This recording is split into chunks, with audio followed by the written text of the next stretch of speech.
today with the candidate for Board of Supervisor, District 1, and his name is Jose Morales. And we're glad to have you here. Ornelas, I'm sorry. Ornelas. Yeah, let's get that right because we don't want them punching the wrong thing on the ballot. We're glad you're here.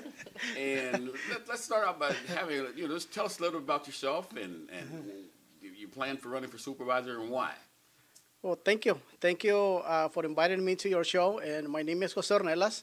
Right now I'm in City Council, the City of San Joaquin. I've been an elected official for the past 40 years. And also, I've been living in the Fresno County for the past 25 years. So in communities like Mendota, Tranquility, San Joaquin, Kerman, and Fresno. So I know the district pretty well, so part of the Fresno County. And also, I'm a business owner. So I've been in business for the past 20 years. So I have my business is located in San Joaquin. Okay. What kind of business? Well, I do taxes, and also I'm a paralegal too, so I do immigration, so I do forms. Also, I help the community that they need help to translate letters or notarize papers, so that's what I do for So a you're a living. people person. You deal with the grassroots folks. That's right. Yes, Okay. that's what I do. So in your quest to become the next supervisor for the upcoming year, what prompted you to want to do this?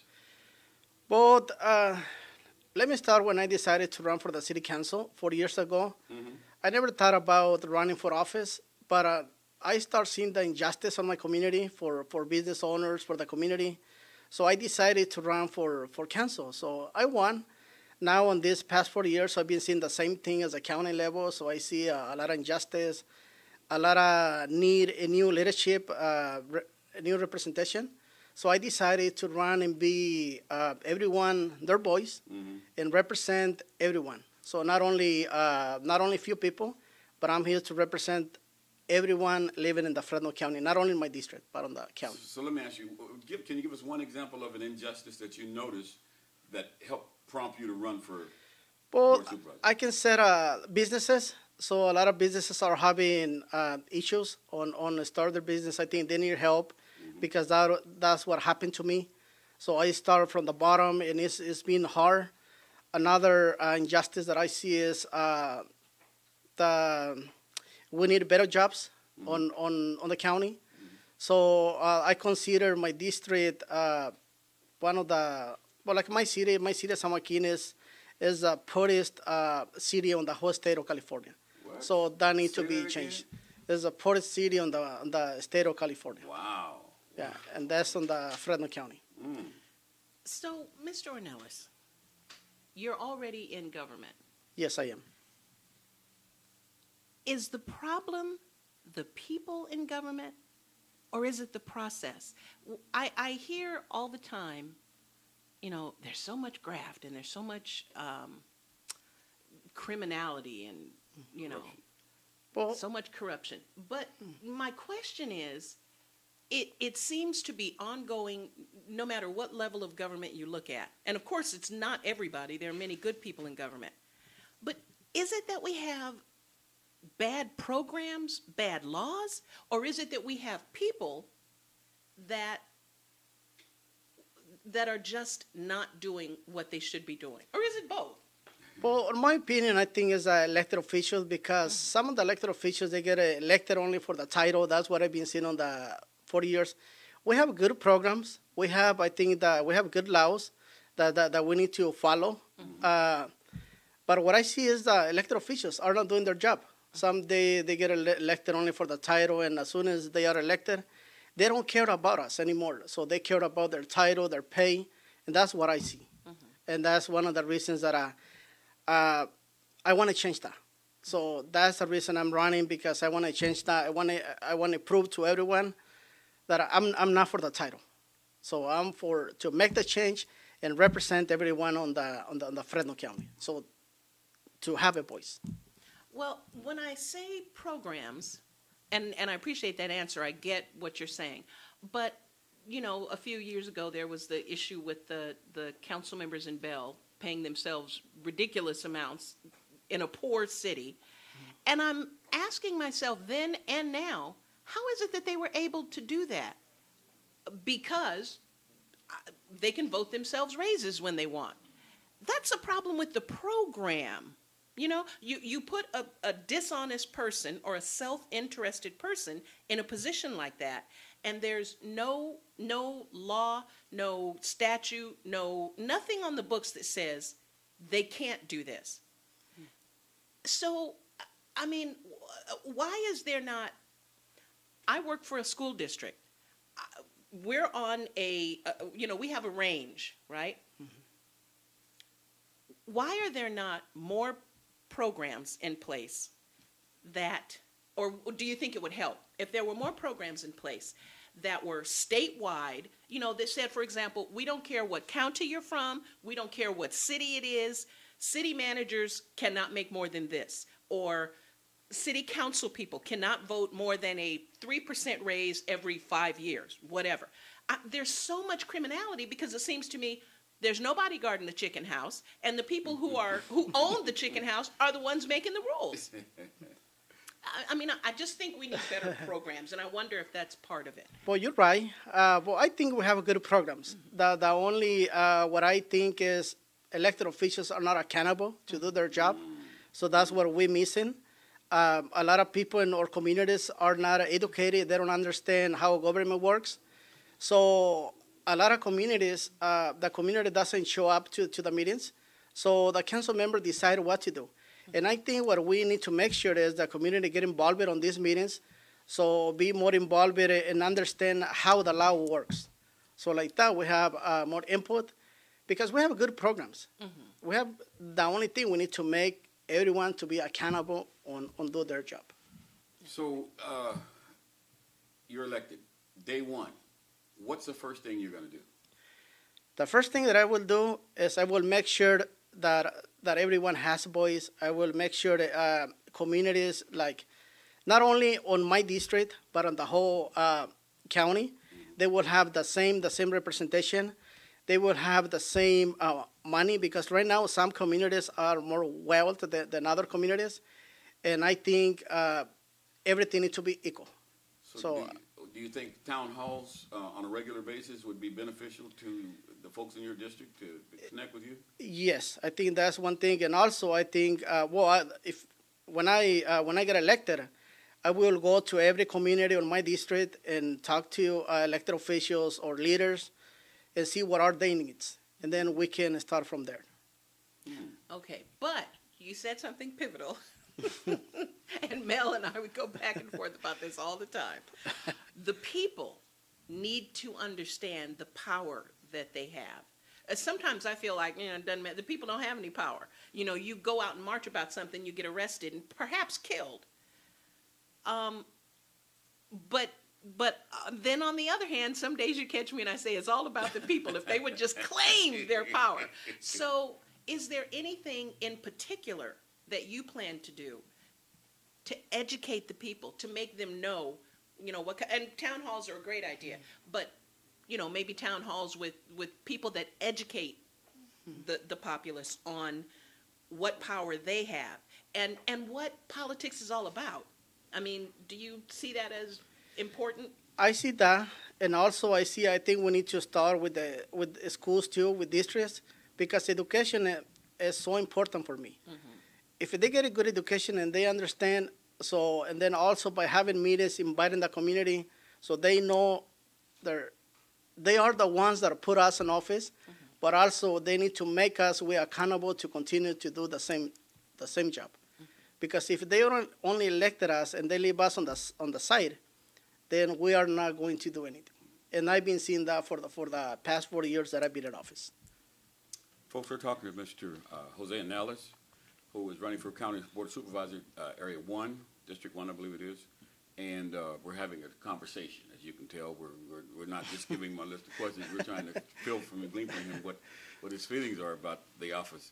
One of the questions I had, and it just slipped my mind when I opened my mouth, so maybe it'll come back before you leave. You have something else? Yes, I do. So you were born in Jalisco. Yes. Tell me about Jalisco. I just want to know a little bit about it. I've never been there, but I'm quite familiar with the name. Well, Jalisco, we have the best tequila in the world. You just said the magic word. Yeah, we got to hold it right. So, but Well, I immigrated to the United States in the 90s with my mother and three sisters. And let me stop you for Yes. just a minute because I noticed that. So you Okay. have no brothers. I have one brother, but Oh, he you born do? here. Yes. Okay, So okay. so he I born was- after we got here. So obviously though you come from a home with a lot of female energy. Right. And how did that? What part has that played in the man you have become? Because I don't know. I just find like some of my cousins and stuff that have a lot more sisters than brothers, or they're different. They tend to be a little more. I don't know, maybe self-possessed, you know, because it's like when you got strong women in the family, you have to be able to hold your own. So how did having three sisters? You know how what? did it affect you? Well, something that I'm so proud. I'm so proud of my sisters. Right now, every of my sisters, they have their own business. So one of my sisters has a business on Kerman. The other one is on Bay Point, so she has a business on Concord. We do the same thing. So we work as a team. So if one of my sisters needed something or they have a question, so we always in communication. So my brother, so we are trying to bring him on the table too. So Yeah. he's learning the process. But I've been also when on the 90s, I started working in the fields. I know how hard it is to work in the fields. I start from the bottom, going up little by little. We used to wake up at 4:30 in the morning, go start working at 6 for 10, 12 hours every day. And then I thought to myself, you know, this is not for me. So I can, so I went to college, I educated myself. So I went back, opened my own office in 2001. And since then, I decided to be my own boss. So I can do whatever I want. And I think I teach my sisters the same thing because so we've been doing the same thing. But as a family, I'm so proud of the family that I have. So we've been working together. Now, And they support me 100% on everything. okay, see, strong woman. Do you have a question you want to ask? Go ahead. So one more, and this is a little touchy, but you're here for us to go there. We hear all the time in the media that these Mexicans come here and they take the jobs, and you know that's how come we don't have jobs, and that's.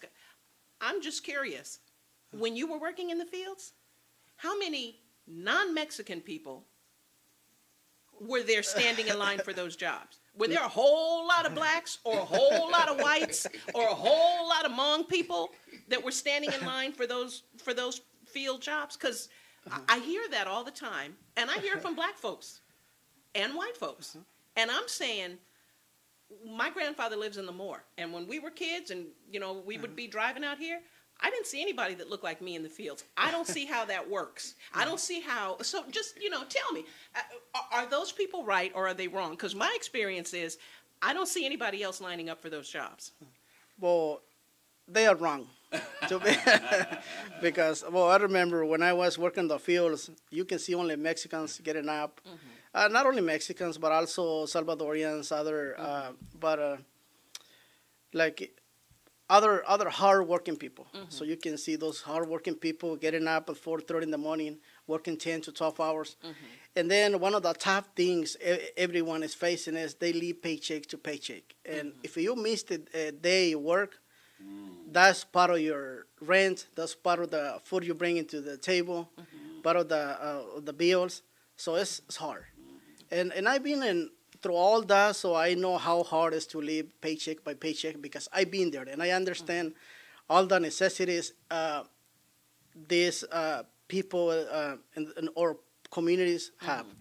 And I want to change that. So I want to bring in more jobs, better paid jobs, because right now in Fresno, so we have all these jobs, but what happened with the little communities? We need to bring in industries, more jobs. And that's what I'm planning on doing too, when I'm a supervisor. So we're about running out of time here, but let me ask you this question that came back to my mind before I forget it again. Board of Supervisors have committees that work in conjunction with them to help with the lifting of what's needed in the community, in the county. And in the Board of Supervisors, there are listed on their webpage a bunch of committees. And I'm just wondering, what kind of effort would you make to make sure that some of these positions, or as many as possible, are filled? Because most of them stay empty all the time. There's nobody, they may have one meeting a year and some never meet because there's nobody on the committee. So have you looked at that, and what kind of effort would you make to? Yes, I've been looking at some of those communities, and I consider myself a hardworking person, and I will try to be involved with as much as I can, because it's a lot of necessity in these communities. And something that I want to change too is like the transportation we have on the west side. I don't like the way that it's running right now, so I will make sure that will be one of my priorities, one of the programs, and also other programs that I want to change and make sure everyone on the county is receiving those services, because right now are not receiving the services. Well, anything else, Miss? Because we're just about out of time. But if you got one more, ladies can get the last last question. No, I think I'm done. Yeah. Okay. Well, Mr. Jose Ornelas, we appreciate you coming in. Yes. And we Thank wish you much success. And upon your successful election, please come back and see us again. Well, thank you. Yeah. And also that I want to mention to you guys, because community leaders think that I'm running against Brian Pacheco. I'm not running against Brian Pacheco. I'm running to represent every constituent on the Fresno County and have a better representation on the county. So that's what I'm running for. I'm running for the people, for the community in the county. So That's wow, what I like that. So Yeah. how beyond town hall meetings, what else do you see in terms of your leadership in that position that would be representative of the people? I will bring in more leaders, because that's what we need in the county, and I will make sure that more leaders are coming up. So that's one of my priorities that I will So make you'll sure. have some kind of academy or classes That's right. or Yes. something. Okay. Yes. Wow. Well, yeah, thank that's you, and thank you for Thank you. for the invitation. Well, we thank you for coming, and we're going to take a brief break, and then we're going to be back. You're listening to Valley Black Talk with The Conversation. We'll be back in a moment.